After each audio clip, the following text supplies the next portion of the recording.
नमस्कार, मैं रितिका श्रीवास्तव।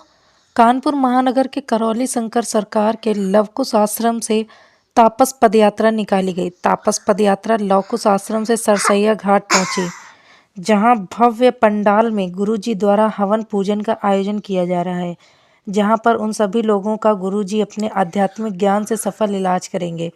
भक्तों का विश्वास जीतने वाले करौली शंकर महादेव के आहन पर हजारों की संख्या में लोग रोग मुक्त, शोक मुक्त यात्रा से लोगों की मानसिक बीमारी ठीक कर स्वस्थ करेंगे। वहीं करौली शंकर महादेव ने बताया कि आज का आयोजन पितृ की शांति के लिए किया जा रहा है। यह आयोजन आने वाले भक्तों के उत्थान के लिए किया जा रहा है और जिन पर भी पितृ दोष होता है, इनको कई प्रकार की समस्या का सामना करना पड़ता है और कई रोग और व्याधि उत्पन्न होती हैं, जिसको दूर करने के लिए सरसैया घाट पर हवन पूजन किया जा रहा है। इसके बाद सभी आए हुए भक्तों के साथ गंगा स्नान उसके बाद गंगा आरती की जाएगी। उसके बाद भक्तों के जीवन में एक नया उल्लास और ऊर्जा का संचार होने लगता है, जिससे उन सभी के रोग और व्याधि समाप्त हो जाते हैं। सनातन संस्कृति से ही समस्या का निवारण होता है। आज के लिए इतना ही, मुझे दीजिए इजाज़त। धन्यवाद।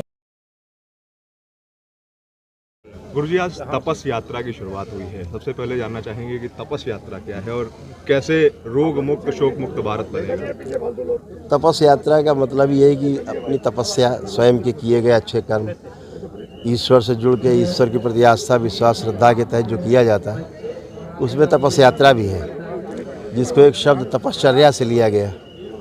और ये रोग मुक्त भारत और शोक मुक्त भारत के लिए ये पद यात्रा है। जो दंडवत यात्रा भी लोग यहाँ से करते हैं आश्रम के लिए, वो भी रोग मुक्त और शोक मुक्त भारत के लिए है। रोग मुक्ति शोक मुक्ति का अर्थ है कि शारीरिक और मानसिक व्याधियाँ कष्ट दूर हों, और वो ईश्वर कृपा से ही दूर होती हैं। जादू टोना, झाड़ फूक, टोना टुटका से ये सब चीज़ें दूर नहीं होती हैं। तात्कालिक क्षणिक कोई उपाय कर ले, लेकिन हमेशा के लिए दूर करने के लिए ईश्वर कृपा ही आवश्यक है। और वो कृपा तभी बरसेगी जब पितृ मुक्ति हो जाएगी। जब पितृ मुक्ति होगी तभी रोग और शोक से मुक्ति होगी। तो यहाँ जो आयोजन है वो पितृ मुक्ति का आयोजन है।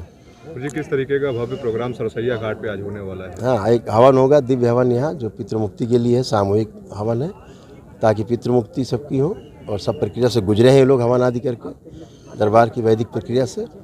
और इसके पश्चात अभी रात में गंगा महाआरती होगी, कल प्रातः से रुद्राभिषेक, सब धार्मिक आयोजन कल है। सरसैया घाट किस तरीके से बदलने वाला है, क्योंकि आपने इसको बोल लिया है एक तरीके से? सरसैया घाट बहुत अद्भुत घाट है, इस कानपुर में सबसे प्राचीन घाट है। और हम लोग बचपन की यादें हैं यहाँ की, तो यहाँ का हमेशा जब कोई घाट की बात आती तो सरसैया घाट पहले दिमाग में आता है। आज भी सब बड़े आयोजन, गंगा जितने अमावस्या स्नान है, जितना भी गंगा मेला है, सब सरसैया घाट पे ही चला आ रहा है पुराने समय से हमारे यहाँ। तो आज भी यादों में तो सरसैया घाट ही रहता है। अब इसको और अच्छा बनाना है ताकि परिवार आ सकें यहाँ पे, और यहाँ जो होने वाली गंगा महाआरती उसमें शामिल हो सकें।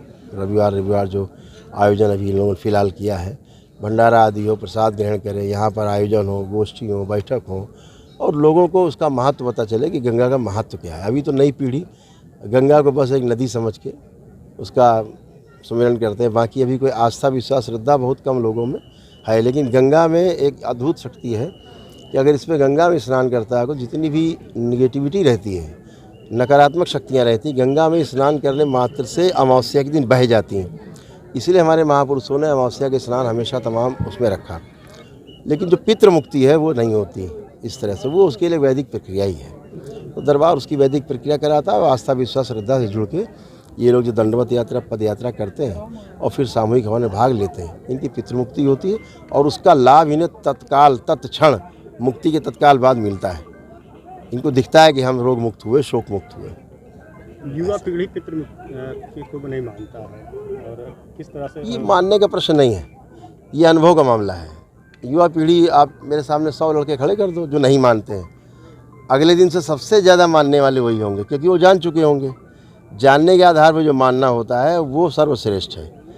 हम पहले से माने हुए हैं तो वो मिथक है, मानता आदमी टूट जाएगा कभी। लेकिन जो जान के मानता, अनुभव कर लेता है किसी चीज़ का, तो उसका मानना हमेशा बना रहता है। तो जान के मानना सर्वश्रेष्ठ है। केवल मान लेना आस्था के अनुसार वो ज़्यादा दिन नहीं चलता। अनुभव के आधार पर जो मानना होता है वो हमेशा के लिए चलता है। तो दरबार अनुभव कराता है, ये अनुभव वाला दरबार है, जब प्रक्रिया में शामिल होता है, आदमी अनुभव करता है, तो खुद ही बताता है कि भाई एकदम करेक्ट, सही बात है। इस तरह का दरबार कब तक लगता रहेगा अब आगे? हमेशा, मतलब जब तक भोलेनाथ है, माँ है, तब तक लगता है। महीना, हफ्ता, 15 दिन में? हाँ, ये तो चला ही करेगा, हमेशा चला करेगा। आप सब लोग शामिल रहोगे हमेशा। ठीक है।